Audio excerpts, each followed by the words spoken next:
देखना बच्चों, आज मैं पढ़ाने जा रहा हूँ क्लास 10th का साइंस। क्या है? Light refraction and refraction, chapter number 9 है। इसमें हम पढ़ेंगे आज, क्या हेडिंग है? Refraction of light. Refraction of light क्या होता है बच्चों? प्रकाश का अपवर्तन। क्या होता है? अपवर्तन। अपवर्तन का मतलब यह है कि जब कोई एक ऐसा ऑब्जेक्ट यानी एक ग्लास, कांच, शीशा, ठीक है, ऐसा हो। अच्छा, इसमें मिरर की बात नहीं हो रही, बात को ध्यान में रखना आप। रिफ्लेक्शन की बात नहीं हो रही है, रिफ्रैक्शन की बात हो रही है। है ना बच्चों? रिफ्लेक्शन और रिफ्रैक्शन में डिफरेंस होता है, ठीक है। तो रिफ्रैक्शन में क्या होता है? अपवर्तन में क्या होता है कि जब कोई लाइट किस पर बताना बच्चों? ग्लास मान लो। क्या मान लो? ग्लास, कांच। उस कांच पर पड़ती है, पड़ने के बाद क्या हो जाती है? अंदर की तरफ रिफ्रैक्ट हो जाती है। जब अंदर की तरफ जाती है तो उसे हम क्या बोलेंगे? रिफ्रैक्ट हो जाती है। क्या हो जाती है? अपवर्तित हो जाती है। देखो, मैं एक इस रे का नाम लिख देता हूँ। जो रे इंसिडेंट करती है उसे कौन सी रे कहते हैं बच्चों? Incident ray. क्या बोलते हैं? इंसिडेंट रे, यानी अपवर्तित। क्या बोलते हैं इसको? आपतित। क्या बोलेंगे हम इसको? आपतित किरण। आपतित किरण, ठीक है। अब ये जो आपतित किरण जब किसी क्या है, कांच पर पड़ेगी तो पड़ते ही क्या होगा? ये देखना, ये बीच में कौन सी लाइन होती है? कौन बच्चा बताएगा? Normal line. गुड। क्या है? Normal line. क्या आएगा? नॉर्मल लाइन, यानी हिंदी में क्या बोलते हैं बच्चों इसको? अभिलंब। क्या बोलते हैं इसको हम? अभिलंब। क्या बोलते हैं हम? अभिलंब, ठीक है। तो अब इस अभिलंब की तरफ क्या होती, क्या खासियत इसकी है इंसिडेंट रे की? अभिलंब की तरफ क्या हो जाएगी? बेंड हो जाएगी। किधर बेंड होगी? ध्यान रखना, एक नंबर का क्वेश्चन अलग से आता है। क्या कि जब कोई इंसिडेंट रे, अच्छा, कौन से मीडियम से? इसको बोलते हैं रेयर मीडियम। कौन से मीडियम बच्चों? Rare medium. रेयर मीडियम का मतलब क्या होता है कि जहां पर मतलब स्पेस हो, ज्यादा पार्टिकल्स दूर दूर हो। क्या हो? हाँ, बात को समझो। अच्छा, रेयर मीडियम का मतलब क्या होता है? विरल। क्या बोलते हैं हिंदी में? विरल माध्यम। विरल माध्यम का मतलब यह है कि जैसे अब ये जो रूम है, ठीक है, यहाँ पे स्पेस है, एयर है ना, यहाँ पे पार्टिकल्स काफी दूर दूर हैं, तभी तो हम जा पा रहे हैं, आस पास टहल पा रहे हैं। इसका मतलब यह है कि ये जो बाहर वाला जो स्पेस है, ये कौन सा मीडियम है? Rare medium. कौन सा मीडियम है? रेयर मीडियम, विरल माध्यम। क्या बोलेंगे हिंदी में? विरल माध्यम। अच्छा, जो कांच है जिसके पार्टिकल्स क्या होंगे? काफी नियर है, काफी नजदीक है, काफी क्या है? एक दूसरे के नजदीक है। तो ये कौन सा मीडियम कहलाएगा बच्चों? Denser medium. कौन सा मीडियम है? Denser medium. कौन सा मीडियम है ये? Denser medium. इसको हिंदी में बोलते हैं सघन माध्यम। कौन सा माध्यम है ये? सघन माध्यम। कौन सा माध्यम है? सघन माध्यम का मतलब समझ में आई बात? नैतिक क्या है? जो पार्टिकल काफी नजदीक हो, पास पास। अब ये सोचो, एक कांच है, ग्लास है, तो ग्लास के पार्टिकल्स पास पास ज्यादा होंगे, या एयर, ये जो रूम है इसके पार्टिकल ग्लास के होंगे। क्लियर बात इतनी? बोलो। अच्छा, अब ये बताओ, एयर और वाटर में कौन डेंसर मीडियम है? एयर और वाटर में कौन डेंसर मीडियम होगा? बोलो अर्थ। वाटर। क्या है? Very good. क्यों? क्योंकि वाटर के पार्टिकल्स क्या हैं? काफी नजदीक है, काफी पास पास होंगे। किसके कंपेयर में? एयर के पार्टिकल्स के कंपेयर में। क्लियर बात इतनी? चलो अब आगे यहाँ, तो बात ये हो रही थी अभी क्या कि जब इंसिडेंट रे, एक नंबर का क्वेश्चन सुनो, क्या जब कोई इंसिडेंट रे किसी रेयर मीडियम से डेंसर मीडियम में जाती है तो वह नॉर्मल लाइन की तरफ बेंड हो जाती है। क्या हो जाती है? बेंड, यानी झुक जाती है। क्या हो जाती है बच्चों? एक नंबर क्वेश्चन तैयार हो गया। अब इसी का जस्ट अपोजिट वो क्या है कि यहाँ पर भी एक नॉर्मल लाइन होगी, यहाँ पर भी एक नॉर्मल लाइन, अविलंब होगा। अब बताओ, ये जो लाइन रे बाहर निकल रही है, जो रे बाहर निकल रही है, यह रे किस मीडियम से किस मीडियम में जा रही है? तुम बताओ। बोलो पीयूष। सघन माध्यम से विरल माध्यम। Very good. क्या है? नीचे एयर है, नीचे क्या होगी? यहाँ पे हवा होगी, वायु होगा। इसका मतलब है ये रेयर मीडियम है, नीचे क्या है? Rare medium. रेयर मीडियम, ये रेयर मीडियम है, यानी क्या है? विरल माध्यम है। तो जब विरल माध्यम में, कौन से माध्यम में? विरल माध्यम में जब रे जाएगी तो बताओ नॉर्मल लाइन से दूर होगी या नियर आएगी? दूर होगी। बात क्लियर होगी इतनी? क्यों? क्योंकि यहाँ पे पार्टिकल्स दूर दूर हैं। पार्टिकल्स क्या हैं? ऐसे याद कर लो इस नाम पर, क्या पार्टिकल्स इसके दूर दूर हैं। तो जहां पे पार्टिकल दूर दूर हैं इसका मतलब यह है कि जब रे, अच्छा इसको कौन सी रे कहते हैं जो बाहर रे जाती है? No, refracted. तो इसको बोलोगे, इसको कौन सी रे है बच्चों?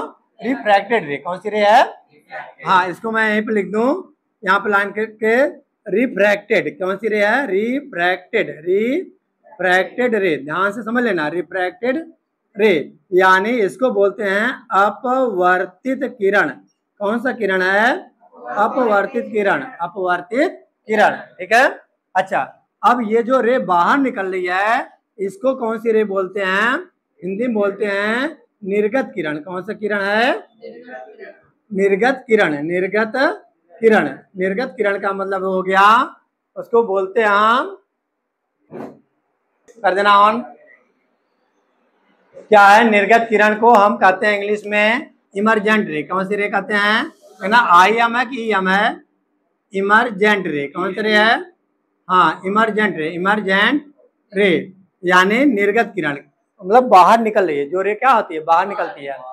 तो इस तरह से हमने क्या देखा? Refraction of light. Refraction of light तो कौन कौन से मीडियम से हुआ? फिर से एक बार समझ लो बच्चों कि रेयर मीडियम से जब कोई रे किधर जाती है बताओ? डेंसर मीडियम में। कौन सी मीडियम में? डेंसर मीडियम में, यानी सघन माध्यम में जाती है तो वह नॉर्मल लाइन की तरफ बेंड हो जाती है। नॉर्मल लाइन की तरफ क्या जाती है? झुक जाती है। और फिर वही रे, अच्छा इस रे को कहते हैं क्या है ये तो बता दो? रिफ्रैक्टेड रे। कौन सी रे कहेंगे हम? अपवर्तित किरण का रिफ्रैक्टेड रे कहते हैं, ठीक है। अच्छा, अब क्या होगी? यही रिफ्रैक्टेड रे जब बाहर निकलेगी उसे हम कहेंगे निर्गत किरण। कौन सा किरण बोलेंगे? यानी इमरजेंट रे। कौन सी रे बोलेंगे हम? इमरजेंट रे बोलेंगे। क्यों? क्योंकि यह रे किधर निकल रही है? डेंसर मीडियम से। क्या कौन सी मीडियम में जा रही है? विरल माध्यम में जा रही है, रेयर मीडियम में जा रही है। क्लियर है यहाँ तक? डन। और जिस बच्चे ने अभी तक लाइक सब्सक्राइब नहीं किया है, लाइक सब्सक्राइब देखना बच्चों। एग्जाम्पल इसका है, रिफ्रैक्शन ऑफ लाइट का एग्जाम्पल बता रहा हूँ कि मान लो एक बकेट है या कोई एक टब ले लो। क्या ले लो? एक टब ले लो, ठीक है। अब उसमें क्या करो? पानी पूरा भर लो। क्या कर लो? वाटर पूरा भर लो। अब पानी भरने के बाद क्या है कि उसमें एक कॉइन डाल दो। क्या कर दो? एक कॉइन डाल दो। अब बताओ क्या इजिली कॉइन को तुम पकड़ लोगे एक बार में हाथ डाल करके उसमें पानी में? नहीं। ऐसा क्यों? जबकि तुम्हें कॉइन दिख रहा है, साफ साफ पानी में कॉइन दिख रहा है। क्यों? क्योंकि जहां पर इमेज बनना चाहिए, मतलब इसमें क्या है? रिफ्रैक्शन हो रहा है लाइट किसका? कॉइन का। कॉइन के अंदर क्या हो रहा है? रिफ्रैक्शन।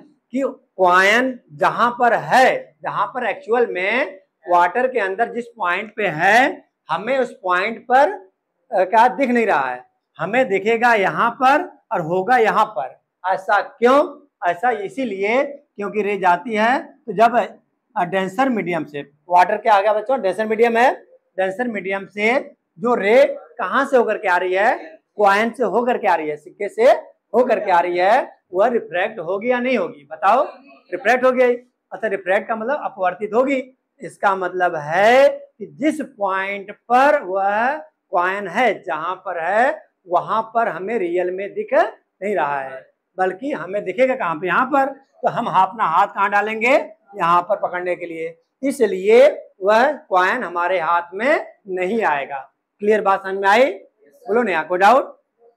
क्या डाउट है? दोबारा समझा रहा हूं। कह रहे हैं कि जहां पर कॉइन होगा एक्चुअल में वहां पर कॉइन होगा नहीं। क्यों नहीं होगा? तो कॉइन तो होगा, लेकिन जब हम उसको कैच करने के लिए जाएंगे, पकड़ने के लिए कॉइन को, तो हमारा हाथ कौन से पॉइंट पे जाएगा? जहां पर उसका इमेज बन रहा होगा। जहां पर क्या बन रहा होगा उसका? समझ आई बात? अब जहां पर इमेज कहां पर बनेगा? क्योंकि रे क्या होगी? जब बाहर निकल गई है, यहां से जब बाहर निकलेगी रे, ऐसे समझ लो, रुको बताता हूँ पूरा। तुम्हें प्रतीत यहाँ पे होगा, कॉइन यहाँ पे है, तो रे यहाँ से निकली और ऐसे हो गई, ठीक है। तो तुम्हें क्या लगेगा कि रे कॉइन यहाँ पे है, कॉइन, और तुम यहीं पे अपना हाथ डुबोगे, पकड़ लो। अब पता चलेगा कॉइन कहाँ है? उसके साइड में है। समझ में आई बात इतनी? हाँ, ओके, डन। हेलो बच्चों, आज मैं आप लोगों को पढ़ाने जा रहा हूँ क्लास 10th का science chapter 9 light reflection and refraction. उसमें आज की हेडिंग है, हमारी टॉपिक है refraction through a rectangular glass slab. क्या मतलब है कि एक ग्लास का, कांच का क्या आएगा, रेक्टेंगल क्या आकार, किस आकार का, एक कांच का ग्लास स्लैब है। क्या चीज है ये? ग्लास स्लैब है। क्या चीज है ये? ग्लास स्लैब है, यानी कांच का स्लैब है। कांच का क्या है? स्लैब है। अच्छा, अब कांच का मतलब क्या आएगा? अंदर पूरा कांच है, अंदर क्या आएगा बच्चों? पूरा। ठीक है। अब ऐसे कंडीशन में कह रहे हैं कि इसमें अपवर्तन कैसे होता है, रिफ्रैक्शन कैसे होता है। क्या चीज? रिफ्रैक्शन कैसे होता है। तो इतना तो हमने बता दिया पहले ही। क्या इस रे को कौन सी रे कहते हैं बच्चों? जल्दी बताओ फटाफट। इंसिडेंट रे, अपवर्तित किरण। ठीक है। अच्छा, और जब ये नॉर्मल लाइन के इस पॉइंट से टकराएगी तो किधर बेंड होगी?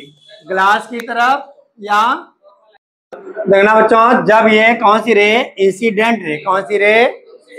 इंसिडेंट रे, यानी आपतित किरण जब किसी ग्लास स्लैब पर टकराती है, क्या होती है?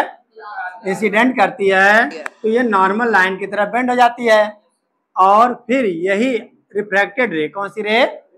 यानी अपवर्तित किरण जब क्या होती है? ग्लास स्लैब से बाहर निकलती है। ग्लास स्लैब से क्या होती है? बाहर निकलती है, तो क्या होती है? नॉर्मल लाइन से दूर हो जाती है। नॉर्मल लाइन से क्या हो जाती है? दूर हो जाती है। अच्छा, इसका रीजन क्या है हमने पिछली वीडियो में बता दिया है। ठीक है। अच्छा, अब सुनो बच्चों ध्यान से कि इसमें हमें बताना क्या है आज? लॉ ऑफ, क्या बताना है?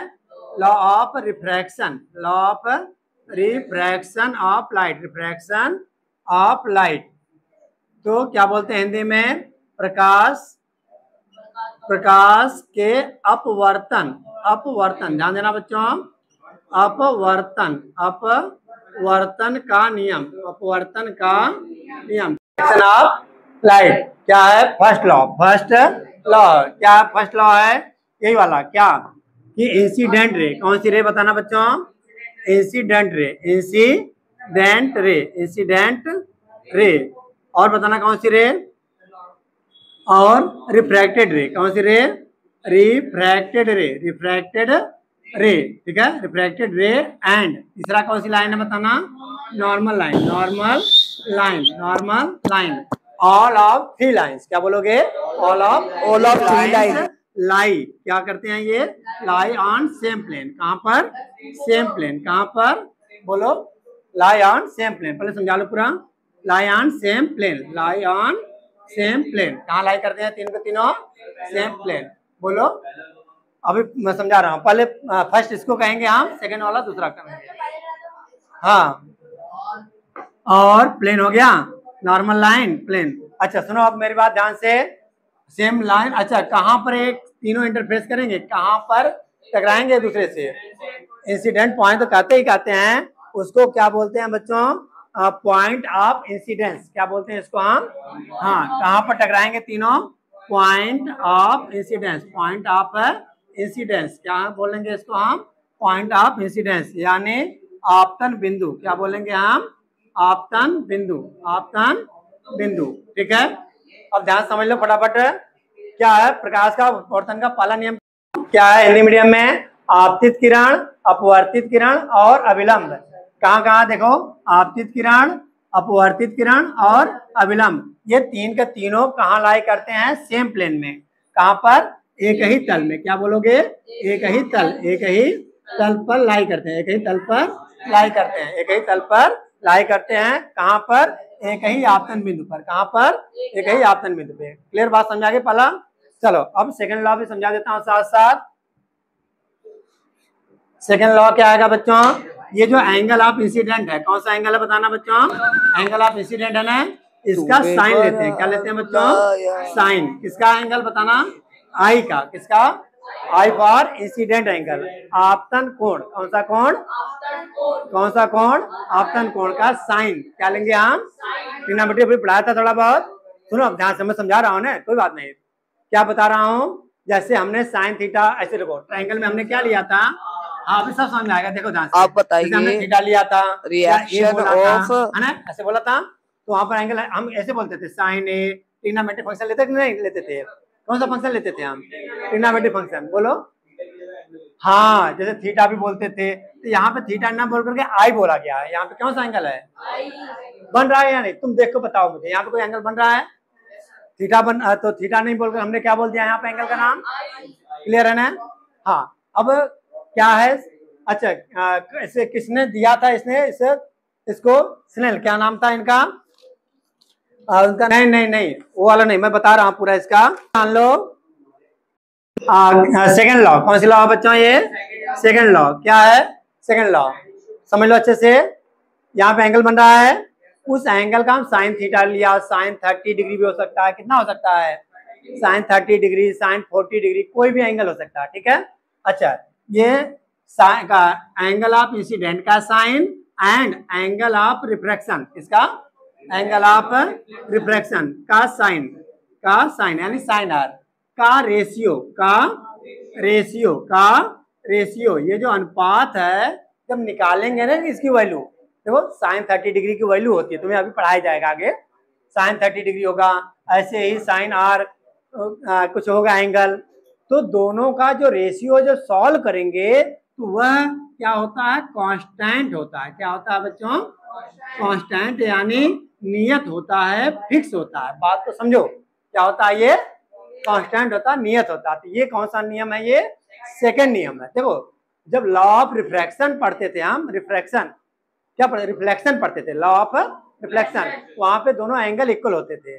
और इस कंडीशन में यहाँ पे दोनों एंगल इक्वल नहीं होंगे, बल्कि क्या होगा यहाँ पर? दोनों के एंगल का साइन का रेशियो वह हमेशा क्या होगा? कांस्टेंट आएगा। हमेशा क्या आएगा? कांस्टेंट आएगा आंसर। ठीक है ना? ये कौन सा लॉ है बता दो? सेकंड लॉ है। ठीक है, क्लियर है यहाँ तक? अच्छा, इसे किसने दिया था इस सेकंड लॉ को? इसको दिया था स्नेल। किसने? एक साइंटिस्ट थे, स्नेल्स लॉ। क्या बोलते हैं इसको हम? Snell's law. किसने दिया था इसको? स्नेल्स ने दिया था। किसने दिया था? स्नेल्स ने। ठीक है, इसलिए डायरेक्ट कभी कभी एक नंबर में क्वेश्चन पूछ देगा, क्या? What is the Snell's law? ठीक है, कितना इजी क्वेश्चन है। बोलो, what is the Snell's law? तो क्या है? यही है। क्या है? रेशियो ऑफ, क्या बोलोगे? Ratio of angle of incident का sine and angle of refraction. क्या बोलेंगे? एंगल ऑफ रिफ्रैक्शन का साइन का रेशियो हमेशा इक्वल क्या होता है? कांस्टेंट होता है। क्या होता है? हमेशा। याद हो जाएगा? चलो कर लेना। और जिस बच्चे ने अभी तक लाइक एंड सब्सक्राइब नहीं किया है तो कर लेना। और थैंक्स फॉर वॉचिंग।